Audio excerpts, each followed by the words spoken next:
मित्रों नमो नमः। कैसे हैं आप सब लोग।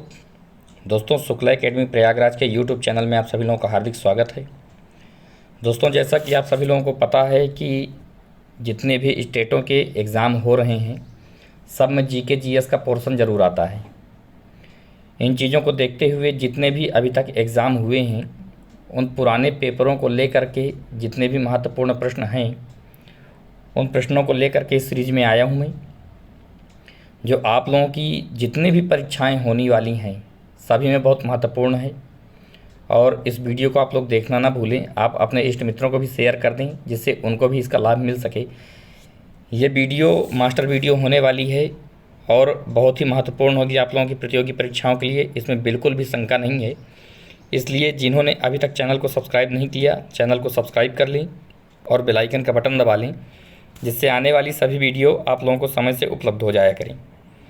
दोस्तों जीके जीएस का पोर्शन जो होता तो सरल है, लेकिन छोटी छोटी गलतियों की वजह से हम लोग एक एक प्रश्नों के माध्यम से परीक्षा से बाहर हो जाते हैं। इसलिए इस श्रृंखला में पूरे 7000 प्रश्न होंगे और मेरा पूरा विश्वास है कि इस वीडियो के बाहर से आपका एक भी प्रश्न किसी भी परीक्षा का नहीं आएगा। इसलिए वीडियो को देखना ना भूलें आप लोग। आइए देखते हैं जीके जीएस के महत्वपूर्ण प्रश्नों को जो अभी तक की परीक्षाओं में आ चुके हैं। दोस्तों आप लोग जैसा कि देख पा रहे होंगे कि हम लोग सबसे पहले शुरू करेंगे भारतीय स्वतंत्रता संघर्ष से। तो इसका पहला प्रश्न है, अंग्रेजों के खिलाफ पहला विद्रोह किसके द्वारा शुरू किया गया? तो सन्यासियों द्वारा। सन्यासी विद्रोह का उल्लेख किस उपन्यास में मिलता है? आनंद मठ में मिलता है। मित्रों एक बात यह है कि इस वीडियो को आप लोग फ़ोन में चालू करके ईयरफोन को कान में लगा लीजिएगा और जो भी वीडियो है मास्टर वीडियो होने वाली है इसको आप लोग सुनिएगा। आप लोगों को यह बिल्कुल कंठस्थ हो जाएगी, याद हो जाएगी और इसके बाहर से भी प्रश्न बनते नहीं हैं। आइए अगला प्रश्न देखते हैं इसी क्रम में। अगला प्रश्न है, आनंद मठ की रचना किसने की? बंकिम चंद्र चटर्जी ने। भारतीय सुधार समिति की स्थापना किसने की? दादा भाई नौरोजी ने। भारतीय सुधार समिति की स्थापना कब और कहाँ हुई? 1887 ईस्वी में इंग्लैंड में हुई थी। ब्रिटिश सरकार का रुख किस वर्ष से कांग्रेस के प्रति कठोर होता चला गया? तो 1887 ईस्वी से। फिर किसने कहा था कि कांग्रेस केवल सूक्ष्मदर्शी अल्पसंख्या का प्रतिनिधित्व करती है? डफरिन ने कहा था। कांग्रेस अपने पतन की ओर लड़खड़ाती हुई जा रही है, ये कथन किसका है? तो कर्जन ने कहा था। कांग्रेस क्षय रोग से मरने वाली है, किसका मानना रहा है? अरविंद घोष ने ऐसा माना है। कांग्रेस के लोग पदों के भूखे राजनीतिज्ञ हैं, ये बयान किसने दिया? तो ये बयान बंकिम चंद्र चटर्जी ने दिया था। फिर घन विकास के सिद्धांत का प्रतिपादन किसने किया? तो नौरोजी दत्त एवं वाचा ने दिया था। ब्रिटिश हाउस ऑफ कॉमन्स का चुनाव लड़ने वाले सर्वप्रथम भारतीय कौन थे? तो दादा भाई नौरोजी थे। बंगाल के विभाजन की घोषणा कब और किसने की? तो बंगाल विभाजन की घोषणा 20 जुलाई 1905 ईस्वी में लॉर्ड कर्जन ने की थी। बंगाल विभाजन के विरोध में किस आंदोलन की घोषणा की गई? स्वदेशी आंदोलन की घोषणा की गई, आप सभी लोग जानते हैं। स्वदेशी आंदोलन की घोषणा कब और कहाँ हुई? तो 7 अगस्त 1905 ईस्वी को कलकत्ता के टाउन हॉल में हुई थी। इसके बाद दोस्तों मुग़ल काल को देखें तो मुग़ल काल से भी प्रश्न बनते हैं। इसको देखें तो मुग़ल किसके वंश से संबंधित थे? तो मुग़ल तुर्की के चुंगताई वंश से संबंधित थे। बाबर के वंशजों की राजधानी कहाँ थी? समरकंद थी। बाबर ने काबुल पर कब कब्जा किया? 1504 ईस्वी में। बाबर ने बादशाह की उपाधि कब धारण की? 1507 ईस्वी में। मुग़ल वंश की नींव किसने रखी? बाबर ने। मुग़ल वंश की नींव रखने से पहले बाबर कहाँ का शासक था? तो फरगना का शासक था। दोस्तों स्वास्थ्य ठीक नहीं है, गला बैठा हुआ है, आप लोगों को आवाज़ सही लग रहा होगा, लेकिन मुझे लगा कि आप लोगों को इस वीडियो की बहुत ही ज़्यादा ज़रूरत है और कई लोगों के फ़ोन भी आए, इसलिए वीडियो देना पड़ रहा है। तो गले को न देखिएगा, आवाज़ को न देखिएगा, केवल अपनी पढ़ाई पे आप लोग ध्यान दीजिए जो आप लोगों के लिए ज़रूरी है। आगे है, बाबर का पूरा नाम क्या था? तो बाबर का पूरा नाम जहीरुद्दीन बाबर था। बाबर का जन्म कब और कहाँ हुआ था? तो 24 फरवरी 1483 ईस्वी में फरगना में हुआ था। बाबर भारत पर पहला आक्रमण किसके विरुद्ध किया था? तो यूसुफ जालियों के विरुद्ध 1519 ईस्वी में। बाबर का पहला महत्वपूर्ण आक्रमण कब माना जाता है? तो 1526 ईस्वी में। बाबर के पिता का क्या नाम था? तो उमर शेख मिर्जा नाम था। कुतलुगनिगार खानम किसकी माता का नाम था? कुतलुगनिगार खानम किसकी माता का नाम था? तो बाबर की माता का नाम था। पानीपत की पहली लड़ाई किसके बीच हुई थी? तो इब्राहिम लोदी और बाबर के मध्य हुई थी। पानीपत की पहली लड़ाई कब लड़ी गई? तो 1526 ईस्वी में लड़ी गई। इब्राहिम लोदी को हराकर बाबर ने किस वंश की नींव रखी? तो मुगल वंश की नींव रखी थी। खानवा का युद्ध कब और किसके बीच हुआ? तो 1527 ईस्वी में राणा सांगा और बाबर के बीच हुआ। बाबर और मेदिनी राय के बीच हुआ युद्ध किस नाम से जाना जाता है? तो चंदेरी का युद्ध, जो 1528 ईस्वी में हुआ था। घाघरा के युद्ध में बाबर ने किसे पराजित किया था? तो महमूद लोदी, जो इब्राहिम लोदी का भाई था। बाबर ने किस भाषा में अपनी आत्मकथा लिखी? तो तुर्की भाषा में बाबर ने अपनी आत्मकथा लिखी है। इस श्रृंखला में अगला प्रश्न है, बाबर की आत्मकथा को किस नाम से जाना जाता है? तो तुजुक ए बाबरी बाबरनामा के नाम से जाना जाता है। किस युद्ध में बाबर ने तोप खाना का इस्तेमाल किया था? तो पानीपत का प्रथम युद्ध में बाबर ने तोप खाना का इस्तेमाल किया था। बाबर ने युद्ध की कौन सी नीति अपनाई? तो तुलुगमा नीति अपनाई थी। उस्ताद अली और मुस्तफ़ा बाबर के क्या थे? तो तोपची थे। बाबर की मृत्यु कहाँ हुई? आगरा में हुई थी। बाबर के अलावा कौन से मुगल शासक के मकबरे भारत से बाहर बने हैं? तो जहांगीर और बहादुर शाह जफर के। उदारता के कारण बाबर को किस नाम से जाना जाता है? तो उदारता के कारण बाबर को कलंदर नाम से जाना जाता है।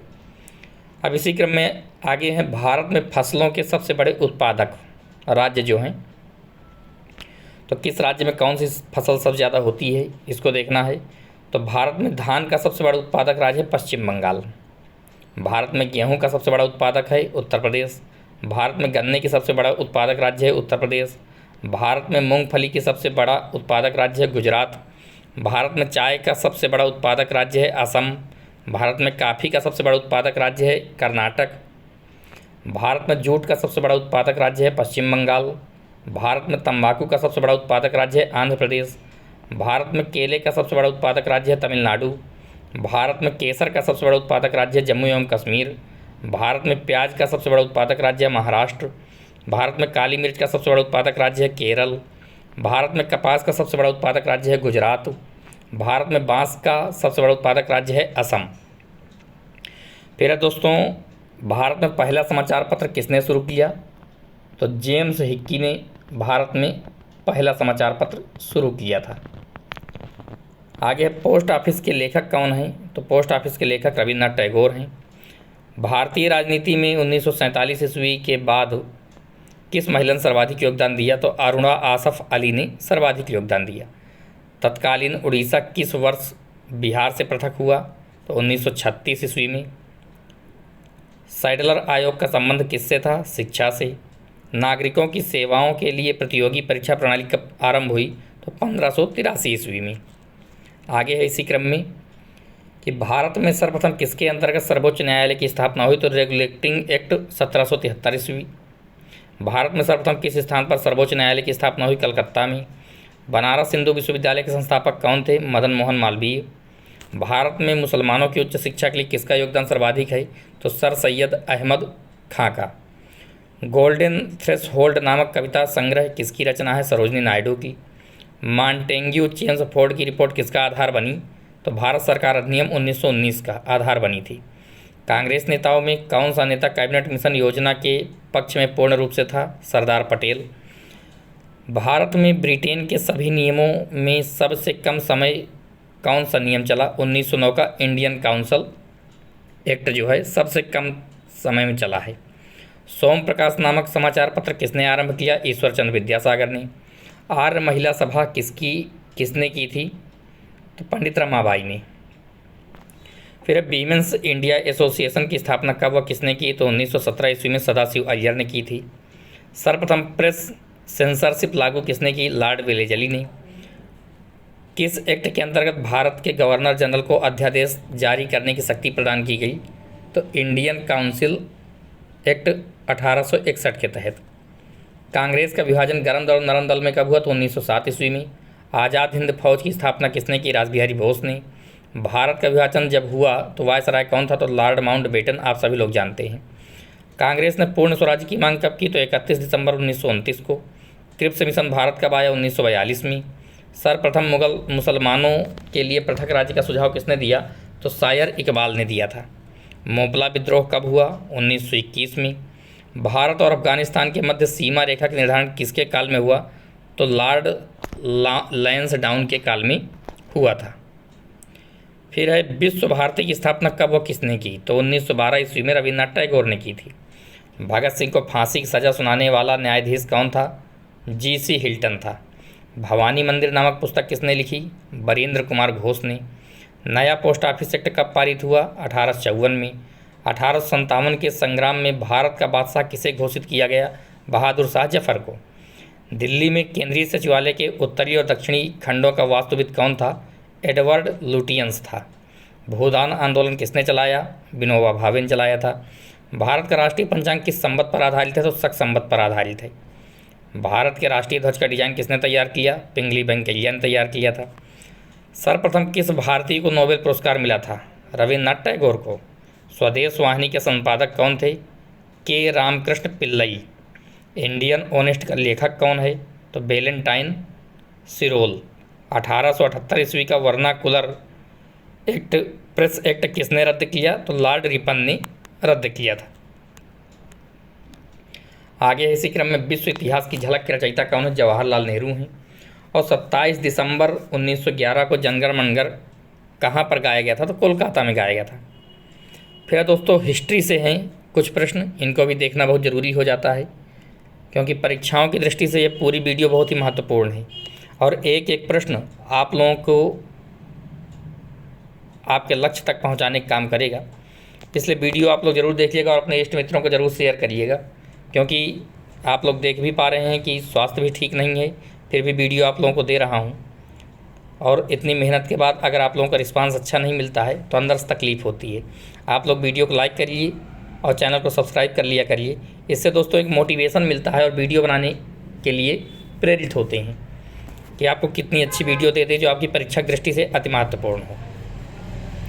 दोस्तों इसी क्रम में अगला प्रश्न है, पानीपत का प्रथम युद्ध कब हुआ? तो 1526 ईस्वी में हुआ था। नालंदा विश्वविद्यालय किसके लिए प्रसिद्ध था? तो बौद्ध धर्म दर्शन के लिए। मौर्यों के बाद दक्षिण भारत में सबसे प्रभावशाली राज्य किसका था? तो सातवाहनों का। हेनसांग की भारत यात्रा के समय सूती कपड़ों के उत्पादन के लिए सबसे प्रसिद्ध नगर कौन सा था? तो मथुरा था। प्राचीन काल में मानव द्वारा सर्वप्रथम किस अनाज का प्रयोग हुआ? तो चावल का। कौन सा मकबरा द्वितीय ताजमहल कहलाता है? बीबी का मकबरा। किस चीनी जनरल ने कनिष्क को हराया था? पेग चाओ ने। अंतिम मौर्य सम्राट की हत्या किसने की? पुष्यमित्र शुंग ने। बाल विवाह की प्रथा का आरंभ किस युग में हुआ? तो गुप्त युग में। हितोपदेश के रचयिता कौन है? तो नारायण पंडित हैं, आप सभी लोग जानते हैं। एतमाद-उद-दौला का मकबरा कहाँ स्थित है? आगरा में। अजंता व एलोरा कलाकृतियों का संबंध किस काल से है? तो गुप्त काल से है। जजिया कर को अंतिम रूप से किस मुगल बादशाह ने समाप्त किया? तो मोहम्मद शाह रंगीला ने। किस शासक ने रत्नावली नामक पुस्तक लिखी? तो हर्षवर्धन ने रत्नावली नामक पुस्तक लिखी थी। आगे इसी श्रृंखला में कि सेतुबंध की रचना किस वंश के शासक ने की? तो वाकाटक वंश के शासक ने की थी। मौर्य काल में कार्यपालिका, व्यवस्थापिका तथा न्यायपालिका का प्रधान एवं साम्राज्य का सर्वोच्च अधिकारी कौन होता था? तो सम्राट होता था। मौर्य काल में सम्राट की स्वेच्छाचारिता पर नियंत्रण कौन रखता था? मंत्रिपरिषद, जनपद एवं लोकमत। मौर्य काल में प्रधानमंत्री को क्या कहा जाता था? तो मंत्रिन कहा जाता था। मौर्य काल में धार्मिक कार्यों को संपन्न कराने वाला क्या कहलाता था? पुरोहित। मौर्य काल में राज दरबार, सीमादारी एवं अन्य प्रमुख राजकीय द्वारों का रक्षक क्या कहलाता था? तो दौवारी कहलाता था। मौर्य काल में अंतापुर का अध्यक्ष को क्या कहा जाता था? तो अंतर्वेदिक कहा जाता था। मौर्य काल में आय का संग्रह करने वाला क्या कहलाता था? समाहर्ता। मौर्य काल में राजकीय कोष का अध्यक्ष क्या कहलाता था? सन्निधाता। मौर्य काल में कारागार का अध्यक्ष क्या कहलाता था? प्रशासता। मौर्य काल में कमिश्नर को क्या कहा जाता था? प्रदेष्टि। दोस्तों मौर्य काल में नगर रक्षा के अध्यक्ष को क्या कहा जाता था? नायक कहा जाता था। मौर्य काल में नगर के कोतवाल को क्या कहा जाता था? पौर। मौर्य काल में प्रमुख न्यायाधीश को क्या कहा जाता था? व्यावहारिक। मौर्य काल में पुलिस तथा अनुशासन स्थापित करने वाले दल के अध्यक्ष को क्या कहा जाता था? दंडपाल। इसी क्रम में आगे हैं कि मौर्य काल में उद्योगों और कारखानों के अध्यक्ष को क्या कहा जाता था? तो कर्मातिक। मौर्य काल में राजकीय दुर्ग रक्षकों के अध्यक्ष को क्या कहा जाता था? दुर्गपाल। पुष्यभूति वंश के संस्थापक कौन थे? तो पुष्यभूतिवर्धन। हर्ष ने अपनी राजधानी थानेश्वर से कहाँ स्थानांतरित की? तो कन्नौज स्थानांतरित की थी। मुमताज महल का वास्तविक नाम क्या था? तो अर्जुमंद बानो बेगम था। कुंभ के मेले का आरंभ किस शासक ने किया है? तो हर्षवर्धन ने। हर्षचरित के रचयिता कौन है? तो बाणभट्ट। गुप्त वंश की स्थापना कब हुई? तो 319 ईस्वी में गुप्त वंश की स्थापना हुई थी। फिर दोस्तों, गुप्त वंश के संस्थापक कौन थे? तो श्रीगुप्त थे। बाबरनामा का फारसी में अनुवाद किसने किया? तो अब्दुल रहीम खान खाना ने। पुराणों में अशोक का उल्लेख किस नाम से किया गया है? अशोकवर्धन के नाम से। किस मुगल बादशाह को उसकी उदारता के कारण कलंदर कहा दिया गया? तो बाबर को। गद्दी पर बैठने से पहले औरंगजेब कहाँ का गवर्नर था? दक्कन का। भारत में शिलालेखों का प्रचलन किस शासक ने किया? अशोक ने। विक्रम संवत का आरंभ कब हुआ? तो ईसा पूर्व 57 में। महाभारत का फारसी अनुवाद किसके निर्देशन में हुआ? तो फैजी के निर्देशन में हुआ था। फिर दोस्तों, अंकोर वाट कहाँ स्थित है? तो अंकोर वाट का मंदिर कंबोडिया में स्थित है। इसके आगे दोस्तों महत्वपूर्ण जीके के सवाल हैं, इनको देखते हैं। तो मंडल कमीशन किस प्रधानमंत्री कार्यकाल में लागू हुआ? तो बीपी सिंह के कार्यकाल में मंडल कमीशन लागू हुआ था। सार्स क्या है? तो विषाणु द्वारा फैलने वाले रोग हैं। भारत में हरित क्रांति के जनक हैं एम.एस. स्वामीनाथन। श्वेत क्रांति का संबंध है दुग्ध से। गोधरा कांड किस लिए प्रसिद्ध है? तो रेलगाड़ी में लोगों को जलाए जाने के लिए। अंतिम मुगल शासक कौन था? तो बहादुर शाह जफर था। सती प्रथा का सर्वाधिक विरोध किसने किया? तो राजा राम मोहन राय ने। ओबीसी का फुल फॉर्म क्या है? तो ओबीसी का फुल फॉर्म है अदर बैकवर्ड क्लासेस। सेल क्यों प्रसिद्ध है? तो सेल दोस्तों स्टील उत्पादन के लिए प्रसिद्ध है। डिमांड ड्राफ्ट को क्रॉस क्यों किया जाता है? तो दोस्तों डिमांड ड्राफ्ट को क्रॉस इसलिए किया जाता है ताकि भुगतान बैंक के खाते के द्वारा ही किया जा सके। फिर पुष्कर मेला कहाँ लगता है? तो पुष्कर मेला, इसमें दोस्तों प्रिंटिंग गलत है। पुष्कर मेला लगता राजस्थान में ही है, लेकिन राजस्थान में अजमेर ज़िले में पुष्कर जगह है, वहाँ पुष्कर मेला लगता है। ब्रह्मा जी का प्रसिद्ध स्थान है। फिर आज़ाद हिंद फौज की स्थापना कहाँ हुई थी? तो सिंगापुर में हुई थी। क्षेत्रफल की दृष्टि से विश्व में भारत का स्थान है 7वां। जाकिर हुसैन का संबंध है तबला से। लाल बहादुर शास्त्री का समाधि स्थल विजय घाट है। स्वेज नहर जोड़ती है लाल सागर और भूमध्य सागर को। आगे दोस्तों भारत के प्रधानमंत्रियों की सूची।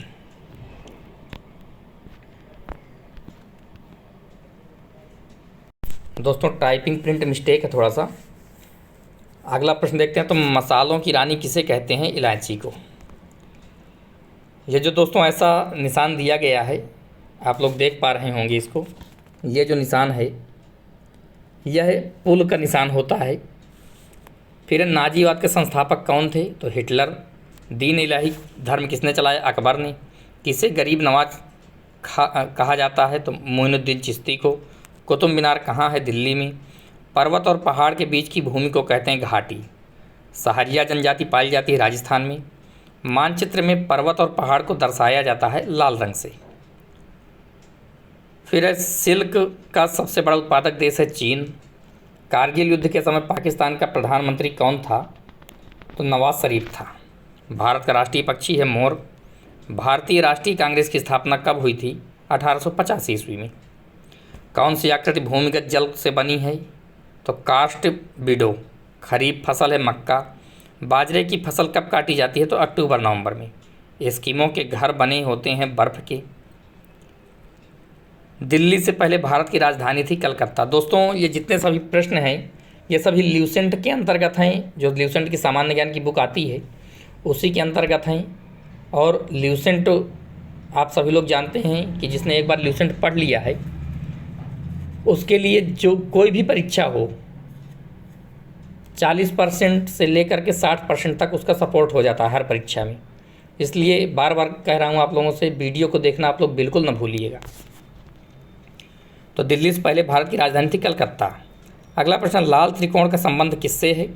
तो परिवार कल्याण से है। कंटूर रेखा दर्शाती है समुद्र तल से समान ऊंचाई और आकार वाले स्थानों से।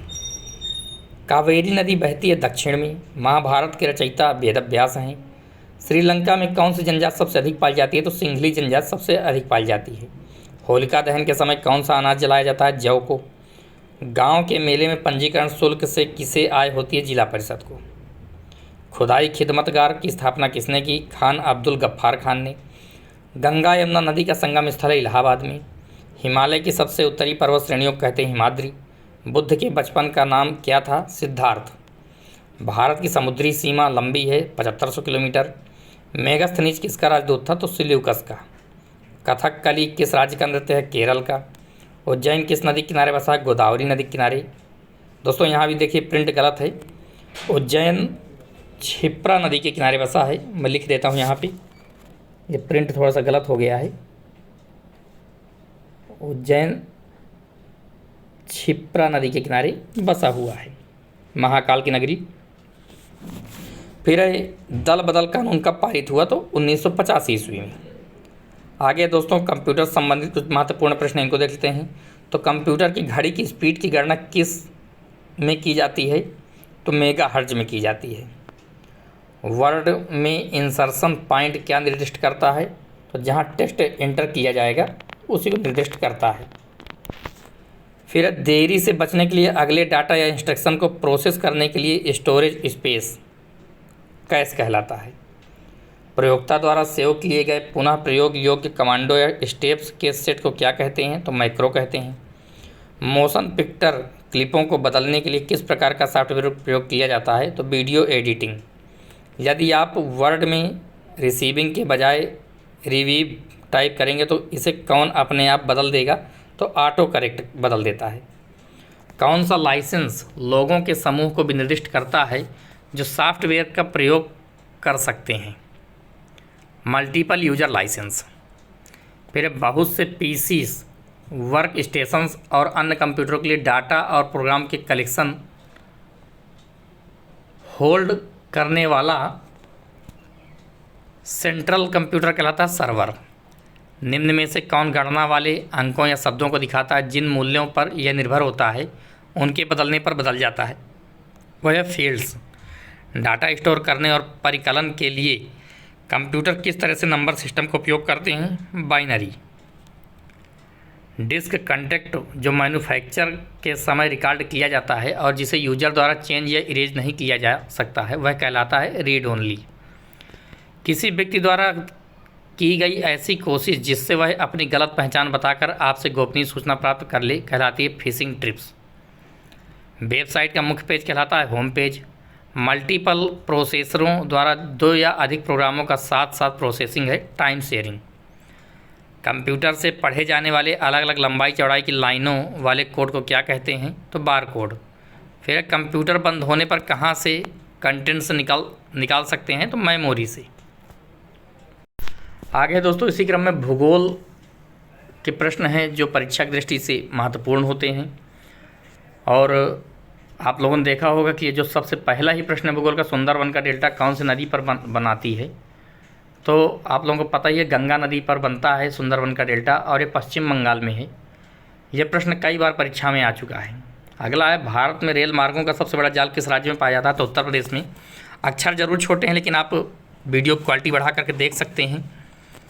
फिर है संयुक्त राज्य अमेरिका की सबसे बड़ी स्वर्ण उत्खनन की खान होम स्टे किस राज्य में स्थित है? तो दक्षिण डकोटा में।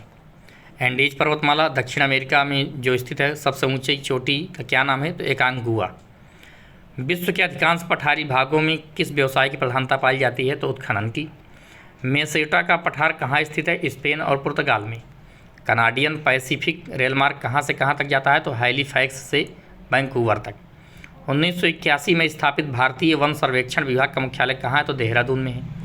ब्लैक हिल, ब्लू पहाड़ और ग्रीन पहाड़ नामक पहाड़ियाँ किस देश में स्थित है? तो संयुक्त राज्य अमेरिका में। चिनाब नदी का उद्गम स्थल कहाँ है? तो बारालाचा दर्रे में। भारत में कोयला प्रचुर मात्रा में कहाँ पाया जाता है? तो गोंडवाना क्षेत्र में। हीराकुंड परियोजना किस राज्य में तथा किस नदी पर है? तो ओडिशा राज्य में महानदी पर स्थित है। रवांडा की राजधानी क्या है? तो किगाली। माउंट एटना किस पर्वतमाला में स्थित है? तो सिसिली जो इटली में स्थित है। ऑस्ट्रेलिया किस नदी किनारे बसा है? तो मरले डार्लिंग नदी किनारे बसा हुआ है। ग्रीनलैंड की खोज किसने की थी? तो रॉबर्ट पियरी ने की थी। फिर दोस्तों, सबसे ऊंचा जलप्रपात कौन सा है? तो साल्टो एंजल जो वेनेजुएला में है। डोडोमा किस देश की राजधानी है? तो तंजानिया की। युगांडा की राजधानी क्या है? तो कंपाला। किस दिन पृथ्वी से सूर्य की दूरी न्यूनतम होती है? तो 3 जनवरी को। 1 डिग्री देशांतर की सबसे अधिक दूरी न्यूनतम होती है भूमध्य रेखा पर। दहाड़ता चालीसा क्या है? तो दक्षिणी गोलार्ध में 40 डिग्री अक्षांश के पास का स्थान जहाँ तेज पछुआ हवाएं चलती हैं उसको दहाड़ता चालीसा कहा जाता है। माओरी का मूल निवास कहाँ है? तो न्यूजीलैंड में। तुंगभद्रा तथा भीमा की नदियाँ किस नदी की सहायक नदियाँ हैं? कृष्णा नदी की। छोटा नागपुर पठार की सबसे ऊंची चोटी कौन सी है? तो पारसनाथ। फिर है दोस्तों, बर्फ़ में स्केटिंग करना प्रदर्शित करता है कि दाब बढ़ाने पर बर्फ़ का गलनांक घट जाता है। स्टेनलेस स्टील का एक मिश्र धातु है जबकि वायु एक मिश्रण है। पर्यावरण का अध्ययन जीव विज्ञान की किस शाखा के अंदर किया जाता है? तो पारिस्थितिकी के अंदर किया जाता है। फूलों के संवर्धन में के विज्ञान को क्या कहते हैं? तो फ्लोरिकल्चर। किसी असंतुलित बल द्वारा किसी पिंड में उत्पन्न त्वरण बल के अनुक्रमानुपाती होता है। फिर दोस्तों, परमाणु नाभिक के अवयव हैं प्रोटॉन और न्यूट्रॉन, आप सभी लोग जानते ही हैं। आगे है सजावटी वृक्ष तथा झाड़ियों के संवर्धन से संबंधित अध्ययन कहलाता है आर्बोरिकल्चर। निकट दृष्टि दोष से पीड़ित व्यक्ति के चश्मे में कौन सा लेंस प्रयोग किया जाता है? तो अवतल लेंस का। दूर दृष्टि दोष से पीड़ित व्यक्ति के चश्मे में कौन सा लेंस प्रयोग किया जाता है? तो उत्तल लेंस का। न्यूटन के गति के तीसरे नियम के अनुसार क्रिया तथा प्रतिक्रिया से संबद्ध बल हमेशा भिन्न भिन्न वस्तुओं पर ही लगे होने चाहिए। प्रत्येक क्रिया के बराबर व विपरीत दिशा में एक प्रतिक्रिया होती है, यह है न्यूटन का गति विषयक तृतीय नियम। माइकोलॉजी में किसका अध्ययन किया जाता है? तो आप सभी लोग जानते हैं कवक का अध्ययन किया जाता है। जल में तैरना न्यूटन की गति के किस नियम के कारण संभव है? तो तृतीय नियम के कारण। कोई पिंड तब तक विरामावस्था में नहीं बना रहेगा जब तक उस पर कोई बाह्य बल कार्य नहीं करता है, यह कथन किसका है? तो न्यूटन का है। फिर न्यूक्लियन नाम सामान्यतः किसके लिए है? प्रोटॉन और न्यूट्रॉन के लिए। पॉजिट्रॉन है एक धनावेशित इलेक्ट्रॉन। एग्रोफोरेस्ट्री क्या है? तो कृषि के साथ साथ उसी भूमि पर काष्ठीय 12मासी वृक्ष लगाना। आगे दोस्तों, एक्सोबायोलॉजी में निम्नलिखित में से किसका अध्ययन किया जाता है? तो बाह्य ग्रहों तथा अंतरिक्ष में जीवन का। मोनाजाइट किसका अयस्क है? तो मोनाजाइट थोरियम का अयस्क है, आप सभी लोग जानते हैं। फिर बॉक्साइट निम्नलिखित में से किसका प्रमुख अयस्क है? तो एल्यूमिनियम का।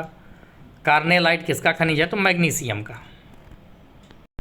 आगे है दोस्तों, इसी क्रम में भारत में वन महोत्सव कब मनाया जाता है? तो जुलाई के प्रथम सप्ताह में।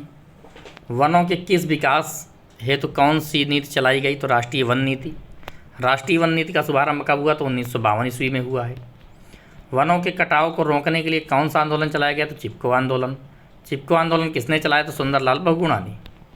चिपको आंदोलन को किस पुरस्कार से सम्मानित किया गया था? तो राइट लिवलीहुड पुरस्कार से सम्मानित किया गया था। फॉरेस्ट रिसर्च इंस्टीट्यूट कहाँ है? तो देहरादून में है। Indian institute of forest management की स्थापना कब और कहाँ की गई? तो 1981 ईस्वी में भोपाल में की गई थी। राष्ट्रीय वन नीति के अनुसार देश के कितने प्रतिशत क्षेत्रफल वन आवश्यक है? तो 33%। भारतीय वन सर्वेक्षण का मुख्यालय कहाँ है? तो देहरादून में है। राष्ट्रीय पर्यावरण शोध संस्थान कहाँ है? तो नागपुर में। वन महोत्सव के जनक कौन है? तो के.एम. मुंशी वन महोत्सव के जनक हैं।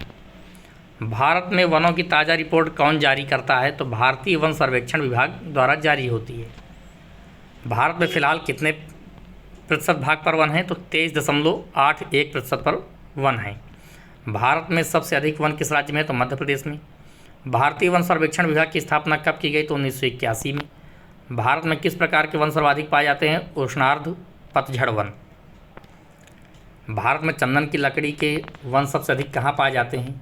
कर्नाटक में। साइलेंट वैली क्यों प्रसिद्ध है? केरल में है। फूलों घाटी कहाँ स्थित है? उत्तराखंड में। कौन सा राज्य शहतूत रेशम उत्पादित करता है? तो कर्नाटक। भारत में सबसे महत्वपूर्ण व्यावसायिक वन कौन से हैं? उष्णकटिबंधीय अर्ध सदाबहार वन। भारत में उष्णकटिबंधीय और शीतोष्णकटिबंधीय वनों का प्रतिशत कितना है? तो 93% व 7%। भारत में सबसे प्रमुख वनस्पति कौन सी है? पतझड़ वन। उष्णकटिबंधीय सदाबहार वन कहाँ पाए जाते हैं? तो प्रायद्वीपीय पठार में। भारत वन रिपोर्ट 2011 के अनुसार भारत में विश्व के वनों का कितने प्रतिशत है? तो 3%। भारत के किस राज्य में सबसे कम वन पाए जाते हैं? हरियाणा में। भारत के पश्चिमी घाट पर किस प्रकार की वनस्पति पाई जाती है? सदाहरित। दलदली एवं ज्वार भाटा वाले क्षेत्रों में पाए जाने वाले वनों को क्या कहा जाता है? तो मैंग्रोव वन कहते हैं। दोस्तों यहाँ पे एक प्रश्न और है कि मैंग्रोव वन कहाँ पाए जाते हैं? तो मैंग्रोव वन सुंदरवन डेल्टा में पाए जाते हैं, जो पश्चिम बंगाल में है। फिर अब वनों की दृष्टि से भारत के शीर्ष 3 राज्यों का अवरोही क्रम क्या है? तो मध्य प्रदेश, अरुणाचल प्रदेश और छत्तीसगढ़। कौन सा वृक्ष सदाबहार वृक्षों की श्रेणी में नहीं आता है? तो महोगनी का वृक्ष सदाबहार वृक्षों की श्रेणी में नहीं आता है। कितनी ऊंचाई के बाद हिमालय पर वनस्पति नहीं उगती है? तो 6000 मीटर की ऊंचाई के बाद। गंगा ब्रह्मपुत्र के डेल्टाई क्षेत्रों में किस वृक्ष की अधिकता के कारण इसे सुंदरवन कहा जाता है? तो सुंदरी वृक्षों की अधिकता के कारण। भारत में जैव विविधता के ताप स्थल कौन से हैं? तो पूर्वी हिमालय एवं पश्चिमी घाट। भारत के किस भौतिक प्रदेश में उष्णकटिबंधीय से लेकर अल्पाइन प्रकार की वनस्पति पाई जाती है? तो उत्तर हिमालय पर्वतीय प्रदेश। जिस स्थान में 100 सेंटीमीटर से 2 सेंटीमीटर औसत वर्षा होती है वहाँ किस प्रकार के वन पाए जाते हैं? तो उष्णार्ध पतझड़ वन पाए जाते हैं। आगे दोस्तों, केंद्र सरकार ने नई वन नीति की घोषणा कब की? तो 1988 ईस्वी में की थी। आइए आगे देखते हैं इसी श्रृंखला में। तो अगला प्रश्न है दोस्तों, मिल्क ऑफ मैग्नीशिया क्या होता है? तो मैग्नीशियम हाइड्रॉक्साइड होता है। निम्न में से कौन सी अश्रु गैस है? तो क्लोरोपिक्रिन। निम्न में से कौन वायु को सबसे अधिक प्रदूषित करता है? तो कार्बन मोनोऑक्साइड। कोई भी गैस निम्न स्थिति में आदर्श गैस के रूप में व्यवहार करती है? निम्न दाब और उच्च ताप। निम्नलिखित में से किसमें एंजाइम्स नहीं पाए जाते हैं? तो विषाणु में। एडवर्ड जेनर ने किसकी खोज की थी? चेचक के टीके की खोज की थी। एड्स होने का क्या कारण है?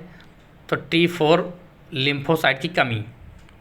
एड्स वायरस क्या होता है? एक सूची RNA। शैवालों की कोशिका भित्ति किस पदार्थ की बनी होती है? तो सेलुलोज की बनी होती है। लाल सागर का लाल रंग निम्नलिखित में से किसकी उपस्थिति के कारण होता है? तो शैवाल की उपस्थिति के कारण होता है। गलगंड रोग से कुछ समुद्री खरपतवार खाने से बचा जा सकता है क्योंकि इसमें पाया जाता है आयोडीन। पेनिसिलिन की खोज किसने की? तो अलेक्जेंडर फ्लेमिंग ने की थी। लाइकेन निम्न में से किसके सूचक होते हैं? वायु प्रदूषण के। कोनाइन किससे प्राप्त होता है? सिनकोना से। फूल गोभी का खाने योग्य भाग कौन सा होता है? पुष्पक्रम।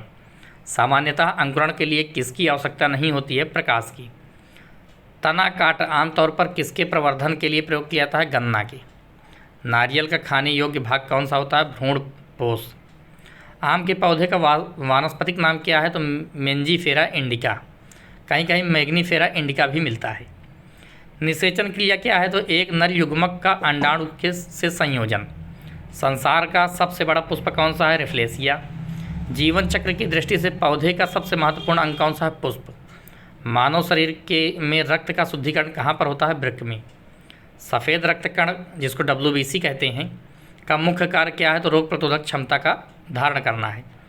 राजस्थान में तांबे का विशाल भंडार किस क्षेत्र में स्थित है? तो खेतड़ी क्षेत्र में। फिर भारत की प्रमुख धान्य फसल कौन सी है? तो चावल। पत्तियों के 2 मुख्य कार्य होते हैं, प्रकाश संश्लेषण व वाष्पोत्सर्जन। डॉक्टर, चित्रकार, शिल्पकार आदि के द्वारा उपयोग किए जाने वाले कैल्शियम सल्फेट का लोकप्रिय नाम क्या है? तो प्लास्टर ऑफ पेरिस।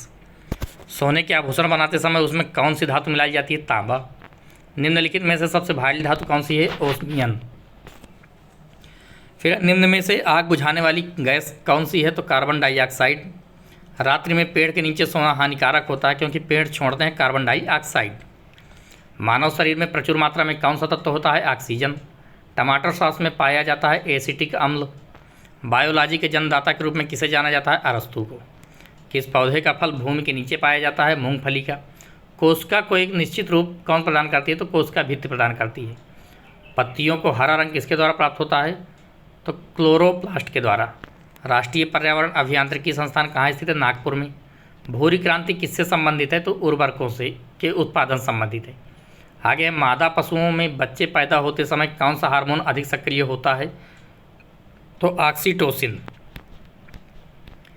फिर दोस्तों, भारत का कौन सा राज्य एशिया की अंडे की टोकरी के नाम से जाना जाता है? आंध्र प्रदेश। भारतीय पशु चिकित्सा अनुसंधान कहाँ स्थित है? बरेली में। लाल क्रांति किससे संबंधित है? मांस उत्पादन से। मुर्गियों की सबसे खतरनाक बीमारी कौन सी है? रानीखेत। दूध का घनत्व किस यंत्र की सहायता से ज्ञात किया जाता है? लैक्टोमीटर से। भारत में सर्वाधिक पशुधन किस राज्य में पाया जाता है? उत्तर प्रदेश में। निम्नलिखित में से किसके दूध में वसा की सर्वाधिक मात्रा पाई जाती है? तो रेनडियर में पाई जाती है। गरीबों की गाय के नाम से किसे जाना जाता है? तो बकरी को। दुधारू गाय की मुख्य पहचान क्या होती है? अयन पूर्ण विकसित होते हैं। अयन अर्थात उसके स्तन, तो अयन पूर्ण विकसित होता है। दुग्ध नलिका उभरी रहती है, दुग्ध नलिका टेढ़ी मेढ़ी होती है। आगे दोस्तों, निम्न में से कौन सा एक कूट फल है? तो सेब। दूरबीन का आविष्कार किसने किया? गैलीलियो ने। निम्न में से किसका उपयोग ऊंचाई नापने के लिए होता है? अल्टीमीटर। निम्न में से कौन सी धातु बिजली की सबसे अधिक सुचालक है? चांदी। सूर्य में होता है हाइड्रोजन व हीलियम। लाल चींटियों में कौन सा अम्ल पाया जाता है? फार्मिक अम्ल। हल्दी के पौधे का खाने योग्य हिस्सा कौन सा है? तो प्रकंद होता है। फिर निम्नलिखित में से कौन सा रूपांतरिक तना है? आलू। भोजपत्र उत्पन्न होता है बेटुला की छाल से। क्षोभ मंडल शब्द किस वैज्ञानिक ने सबसे पहले प्रयोग किया? तो तीसरा द बोर ने। पृथ्वी से वापस होने वाले सौर विकिरण को क्या कहते हैं? तो पार्थिक विकिरण कहते हैं। सूर्य तक पृथ्वी पर किस प्रकार की तरंगों के रूप में पहुंचता है? लघु तरंग के रूप में। द्वीपों की संख्या सर्वाधिक कहाँ है? तो प्रशांत महासागर में। जब सूर्य, चंद्रमा एवं पृथ्वी लगभग एक ही सरल रेखा में स्थित होते हैं तब उस स्थिति को क्या कहा जाता है? तो दैनिक ज्वार कहते हैं। सर्वाधिक लवणता वाला सागर कौन सा है? तो वान लेक टर्की में है। किस प्रकार की मृदा का निर्माण रेगिस्तानी या उप रेगिस्तानी जलवायु दशाओं के अंतर्गत होता है? तो एरिडोसाल। जल में पनपने वाले पौधे क्या कहलाते हैं? हाइड्रोफाइट्स। मालाबार क्षेत्र में किस प्रकार की वनस्पति मिलती है? तो वर्षावन। एक्सरे का आविष्कार किसने किया? राटजन ने। प्याज लहसुन में गंध किस तत्व की उपस्थिति के कारण होता है? तो पोटेशियम की। आलू किस कुल से संबंधित है? सोलेनेसी से। दालचीनी पेड़ के किस भाग से प्राप्त की जाती है? छाल से। तारपीन का तेल किससे प्राप्त होता है? ताड़ के वृक्ष से। इस सदी के प्रारंभ में हवाई जहाज का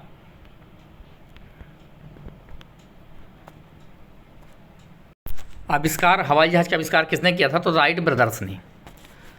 दोस्तों अगला प्रश्न, दक्षिणी गोलार्ध में स्थित सबसे बड़ा कोयला क्षेत्र निम्न में से कौन सा है? तो न्यू कैसल।